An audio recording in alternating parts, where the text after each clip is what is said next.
Hello and welcome back to your physics class. पिछले class में हमने पढ़ा है गॉस लॉ और उसका प्रूफ। आज की क्लास में हम देखेंगे गॉस लॉ का एप्लीकेशंस। तो गॉस लॉ अप्लाई होता है इलेक्ट्रिक फील्ड कैलकुलेट करने के लिए फॉर डिफरेंट चार्ज डिस्ट्रीब्यूशन, लेकिन यहाँ पे जो चार्ज डिस्ट्रीब्यूशन है वो सिमेट्रिक होना चाहिए। तो Gauss law is only applicable to symmetric charge distributions. तो हम डिफरेंट चार्ज डिस्ट्रीब्यूशंस के लिए इलेक्ट्रिक फील्ड कैलकुलेट करेंगे। तो उसमें से कौन कौन सा चार्ज डिस्ट्रीब्यूशन है, दैट इज पहला है इनफाइनाइट लाइन ऑफ चार्ज। जैसे एक लाइन में चार्ज अगर डिस्ट्रीब्यूटेड है, जैसे कि किसी वायर में, तो इनफाइनाइट लेंथ का वायर है, उसमें चार्ज होगा तो electric field due to that line charge. Second है due to infinite plane sheet of charge, किसी सरफेस पे चार्ज डिस्ट्रीब्यूटेड है तो इलेक्ट्रिक फील्ड कैलकुलेट करेंगे। उसके बाद थर्ड है two parallel infinite plane sheets of charge, अगर दो पैरेलल शीट ऑफ चार्ज है। चौथा है uniformly charge thin spherical shell. Spherical shell का मतलब है स्फेयर जो कि हॉलो है। तो हॉलो स्फेयर के लिए एक स्फेयर में चार्ज डिस्ट्रीब्यूटेड है तो इलेक्ट्रिक फील्ड उसके लिए कैलकुलेट करेंगे। और लास्ट है uniformly charge non conducting sphere, और ये हो जाएगा सॉलिड स्फेयर। तो सॉलिड स्फेयर है, इंसुलेटेड है, नॉन कंडक्टिंग है, उसके लिए इलेक्ट्रिक फील्ड कैलकुलेट करेंगे। तो आज की क्लास में हम करेंगे पहला वाला, that is infinite line charge के लिए इलेक्ट्रिक फील्ड कैलकुलेट करेंगे। तो first application is electric field due to an infinite line charge. मतलब कोई थिन वायर है जो इनफाइनाइट लेंथ का है, तो वो चार्ज अपने आसपास एक इलेक्ट्रिक फील्ड क्रिएट करेगा। तो वो उस इलेक्ट्रिक फील्ड का फॉर्मूला क्या होगा, एक्सप्रेशन क्या होगा।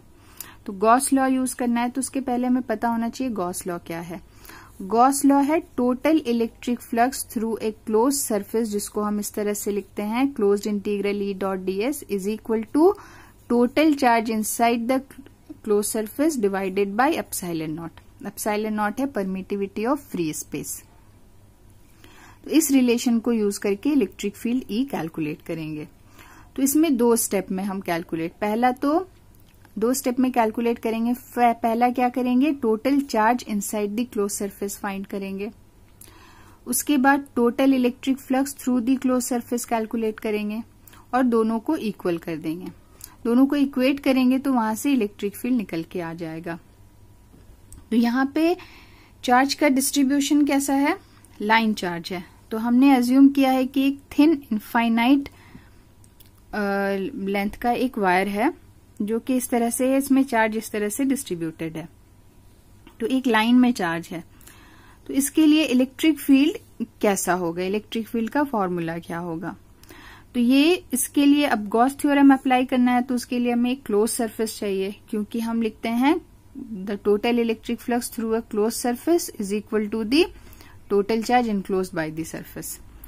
तो उसके लिए हम क्या करते हैं, एक गॉसियन सरफेस ड्रॉ करते हैं। और गॉसियन सरफेस क्या करता है, उस चार्ज को इनक्लोज करता है, मतलब उस चार्ज के अराउंड एक गॉसियन सरफेस ड्रॉ करेंगे।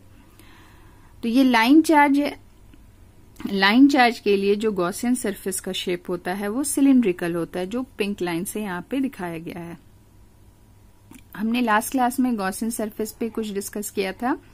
Gaussian surface imaginary close surface होता है जो चार्ज के अराउंड ड्रॉ किया जाता है, और उस सरफेस पे इलेक्ट्रिक फील्ड जो होगा वो यूनिफॉर्म कांस्टेंट होगा। तो यहाँ पर एक सिलेंडर ड्रॉ किया है जो कि गॉसियन सिलेंडर है, और इस गॉसियन सिलेंडर का जो एक्सिस है वो है जो लाइन चार्ज है। तो ये एक्सिस हो गया सिलेंडर का, और ये सिलेंडर का लेंथ है L और रेडियस है R। तो अब यहाँ पर टोटल इलेक्ट्रिक फ्लक्स थ्रू दी गॉसियन सिलेंडर हम कैलकुलेट करेंगे, और टोटल चार्ज कहाँ, गॉसियन सिलेंडर के अंदर। तो लाइन, ये चार्ज तो लाइन में इनफाइनाइटली डिस्ट्रीब्यूटेड है, इनफाइनाइट लाइन में है। तो total charge inside the cylinder उतना ही होगा जितना length of the wire inside the cylinder है। मतलब ये L लेंथ का सिलेंडर है, तो L लेंथ पे, मतलब यहां से लेकर यहां तक जितना चार्ज होगा that will be inside the cylinder, inside the close surface. तो पहले हम ये चार्ज निकाल लेंगे तो Q मिल जाएगा। उसके बाद total electric flux through the close surface. तो ये डायग्राम देख के थोड़ा हौच पौच लग रहा है, पर डायग्राम बहुत ही सिंपल सा है। इसको डिस्क्राइब करेंगे तो आपको क्लियर हो जाएगा। तो टोटल चार्ज अगर हमें मिल गया तो Q मिल गया। उसके बाद टोटल फ्लक्स क्या है? Through the close surface. तो ये क्लोज सरफेस बना है 3 सरफेसेस से। एक तो ये सरफेस है टॉप सरफेस S1, दूसरा है बॉटम सरफेस S2 और तीसरा है कर्व सरफेस S3। यहाँ पे जो सिलेंडर है ये 2 टाइप का सरफेसेस है। 3 सरफेसेस में हमने डिवाइड किया, लेकिन इसमें 2 टाइप्स के सरफेसेस है। ये फ्लैट सरफेस है प्लेन सरफेस S1, ये भी फ्लैट सरफेस है प्लेन सरफेस S2 और ये है कर्व सरफेस। तो यहां से फ्लक्स निकाल लेंगे, इस सरफेस के लिए फ्लक्स और इस सरफेस के लिए फ्लक्स, और तीनों को ऐड कर देंगे तो वो total flux through the close surface मिल जाएगा। तो कैसे करेंगे देखते हैं। हमारे पास क्या है? गॉसियन सिलेंडर जिसका लेंथ है L, is length of the Gaussian cylinder. R है radius of the Gaussian cylinder. और लैम्डा हमने डिफाइन किया है charge per unit length of the wire, मतलब linear charge density of the wire. Charge per unit length को linear charge density भी कहते हैं। तो इसका मतलब क्या है? यूनिट लेंथ में वायर, मतलब one length of the wire में यूनिट लेंथ पे चार्ज लैम्डा है। तो L लेंथ पे कितना हो जाएगा? Lambda into L। तो total charge inside the Gaussian cylinder will be Q, that is lambda L। मतलब क्या है? इस पूरे सिलेंडर में ये वाला जो लेंथ है, इस L लेंथ में कितना चार्ज है? तो अगर लैम्डा है लीनियर चार्ज डेंसिटी, मतलब यूनिट लेंथ पे इतना चार्ज है, तो L लेंथ पे इतना लैम्डा इंटू L चार्ज है। उसी को हमने लिखा है लैम्डा इंटू L। तो गॉस थ्योरम के according to Gauss theorem, total flux through the cylinder is total electric flux through the close surface is equal to total charge by epsilon naught, जहां epsilon naught है permittivity of free space. तो Q है lambda into L, तो इसको हम लिख सकते हैं closed integral E dot ds lambda L by epsilon naught. ये हो गया इक्वेशन 1। तो यहां से टोटल चार्ज फाइंड कर लिया, फर्स्ट स्टेप कंप्लीट है। सेकेंड स्टेप में हम क्या करेंगे? टोटल इलेक्ट्रिक फ्लक्स फाइंड करेंगे। तो टोटल इलेक्ट्रिक फ्लक्स फाइंड करने के लिए सिलेंडर को हमने 3 सरफेसेस में डिवाइड किया, जो कि 2 टाइप्स का है। कैसा है? There are 2 types of surfaces on the cylinder, flat surfaces S1 and S2 और दूसरा है कर्व सरफेस S3। तो फ्लैट सरफेस S1 से फ्लक्स निकालेंगे, S2 से निकालेंगे, S3 से निकालेंगे। फ्लैट सरफेस का मतलब है ये वाला सरफेस S1। तो किसी भी सरफेस से इलेक्ट्रिक फ्लक्स फाइंड करने के लिए सबसे पहले हम एरिया वेक्टर डिफाइन करते हैं और इलेक्ट्रिक फील्ड के साथ उसका डायरेक्शन। तो यहाँ पर हमने सरफेस S1 में एक एरिया एलिमेंट ड्रॉ किया है। तो एरिया वेक्टर हमेशा आउटवर्ड नॉर्मल होता है, तो ये ds वेक्टर का डायरेक्शन हो गया। ये पॉजिटिव चार्ज है वायर पे, तो पॉजिटिव चार्ज के लिए जो इलेक्ट्रिक फील्ड होता है वो रेडियली आउटवर्ड डायरेक्शन में होगा। तो ये परपेंडिकुलर टू द वायर है और area vector parallel to the wire, तो दोनों के बीच का एंगल हो गया 90 डिग्री। तो electric flux through the surface S1, तो electric flux through the flat surface S1 is φ1 integration over the surface S1 E dot ds। यहाँ पर अब हमने क्लोज नहीं लिखा है, क्यों? क्योंकि जो फ्लैट सरफेस है वो ओपन सरफेस है, तो ओपन सरफेस के लिए हम यहाँ पे सर्कल नहीं बनाएंगे। तो E dot ds, E dot ds होता है E ds cos theta. Theta यहाँ पर 90 डिग्री है, E ds के बीच का एंगल 90 डिग्री है, तो E ds cos 90 degree, cos 90 0 है, तो ये φ1 हो जाएगा 0, मतलब total flux will be 0। This is equation 2। तो S1 से टोटल फ्लक्स मिल गया। अब कैलकुलेट करेंगे total flux through the surface S2।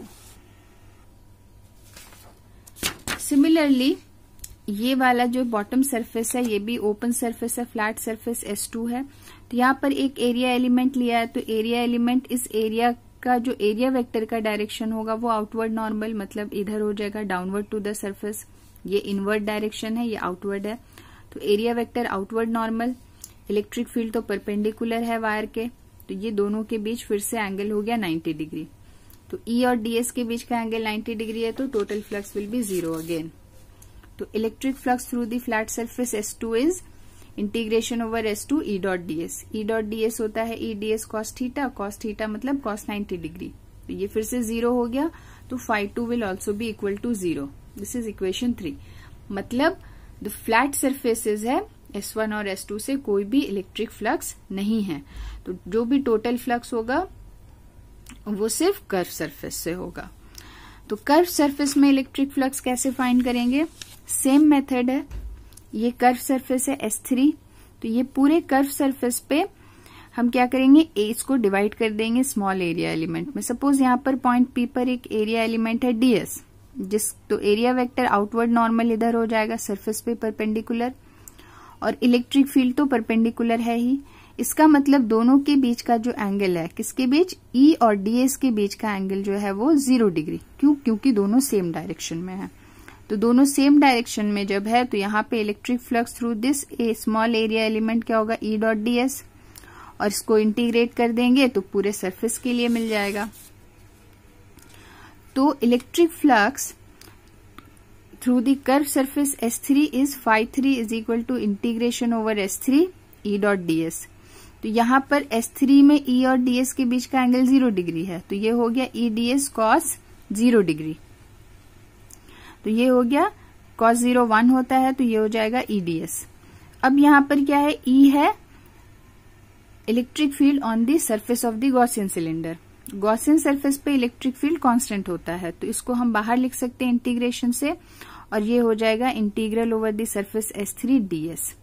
ये पूरा क्या रिप्रेजेंट कर रहा है, the area of the curve surface. मतलब क्या है, इस पूरे कर्व सरफेस को हमने स्मॉल एरिया एलिमेंट में डिवाइड कर दिया है, और फिर हर एरिया एलिमेंट जितना भी है उसको ऐड कर दिया। उसी को हम रिप्रेजेंट करते हैं with integration over the surface S3।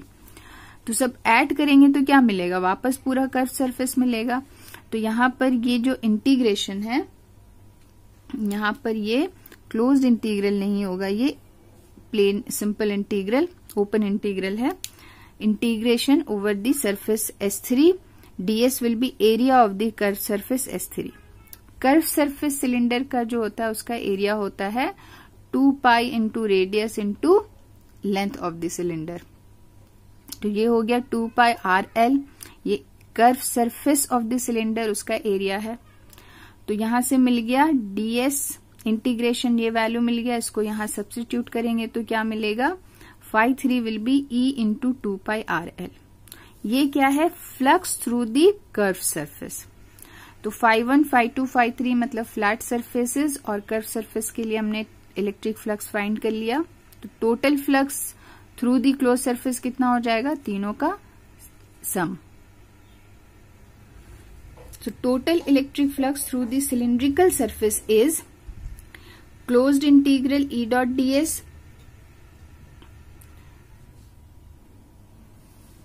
तो ये इक्वल हो जाएगा तीनों सरफेसेस से फ्लक्स, मतलब flux through surface S1, flux through surface S2, flux through surface S3। तो ये है phi1, ये है phi2 और ये है phi3। तो phi1 plus phi2 phi3 is total flux through the close surface.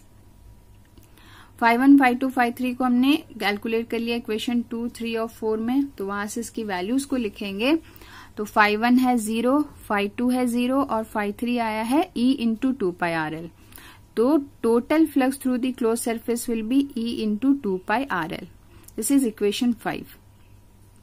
Total flux क्या है, इक्वेशन 1 में भी हमने कैलकुलेट किया है total flux using the Gauss theorem, और वो है इक्वेशन 1 में using Gauss theorem total flux is equal to total charge lambda L by epsilon naught. तो इक्वेशन 5 में भी ये टर्म है, इक्वेशन 1 में भी, दोनों को कंपेयर करेंगे तो ये क्या मिलेगा, तो इक्वेशन 1 और इक्वेशन 5 को कंपेयर करेंगे तो ये मिल जाएगा E into 2 pi RL will be equal to lambda L by epsilon naught. तो यहां से ये L और L कैंसिल होगा, ये 2 पाई R इधर आ जाएगा, एप्सिलॉन नॉट को यहाँ ले आएंगे, R को यहाँ लिख देंगे, तो E will be equal to 1/2 pi epsilon naught lambda by R। और यही है electric field due to line charge, infinite line charge. इसको इस तरह से भी लिख सकते हैं, यहाँ पर 2 मल्टीप्लाई किए, यहाँ पर 2 मल्टीप्लाई किए, तो ये क्या हो जाएगा 2 इंटू 2 4 और ये 2 लैम्डा। तो इसको इसी तरह से भी लिख सकते हैं, दोनों ही इक्वल है, 1/4 पाई एप्सिलॉन और 2 लैम्डा बाई R। तो this is the expression for electric field due to a line charge. और ये क्या रिप्रेजेंट कर रहा है? मैग्नीट्यूड ऑफ इलेक्ट्रिक फील्ड, जो कि डिस्टेंस पर इस तरह से डिपेंड करता है। It is inversely proportional to the distance, मतलब लाइन चार्ज से जैसे जैसे डिस्टेंस बढ़ेगा इलेक्ट्रिक फील्ड का मैग्नीट्यूड डिक्रीज होगा। तो ये मैग्नीट्यूड हो गया।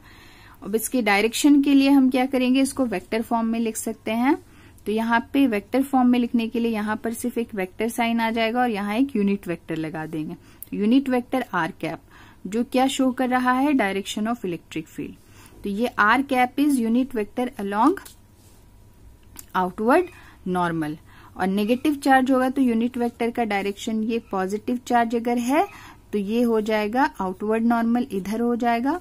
और अगर नेगेटिव चार्ज है लाइन चार्ज तो ये इनवर्ड हो जाएगा। This will be direction of, तो नेगेटिव चार्ज के लिए इनवर्ड होता है, पॉजिटिव चार्ज के लिए आउटवर्ड होता है, हमें पता है। So this is the expression for electric field, और यही हमें गॉस थ्योरम से यूज करके कैलकुलेट करना था। तो ये बहुत सिंपल है। टोटल चार्ज कैलकुलेट करेंगे, टोटल फ्लक्स कैलकुलेट करेंगे और दोनों को इक्वेट कर देंगे तो इलेक्ट्रिक फील्ड वहां से निकल के आ जाएगा।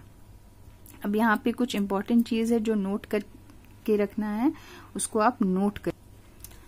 तो यहाँ पे कुछ चीजें नोट कर लेना है जो एमसीक्यूज के लिए बहुत इंपॉर्टेंट है। That is for line charge the electric field is inversely proportional to the distance R, मतलब लाइन चार्ज से जैसे जैसे दूर जाएंगे इलेक्ट्रिक फील्ड का मैग्नीट्यूड डिक्रीज होगा, क्लोजर आएंगे तो इलेक्ट्रिक फील्ड का मैग्नीट्यूड इंक्रीज होगा। सेकेंड क्या है? For line positive line charge electric field is radially outward and for negative line charge E is radially inward. मतलब अगर पॉजिटिव चार्ज है तो आउटवर्ड डायरेक्शन में होगा, वायर पे परपेंडिकुलर डायरेक्शन आउटवर्ड डायरेक्शन, और अगर नेगेटिव चार्ज है वायर पे तो इलेक्ट्रिक फील्ड का डायरेक्शन इनवर्ड होगा। तो आज की क्लास में लाइन चार्ज के लिए हमने कैलकुलेट कर लिया है इलेक्ट्रिक फील्ड। नेक्स्ट क्लास में infinite plane sheet of charge के लिए कैलकुलेट करेंगे यूजिंग गॉस थ्योरम। और आज की क्लास में अगर कोई भी डाउट है तो कमेंट करके पूछिए। Till then keep learning, keep watching the videos. Thank you.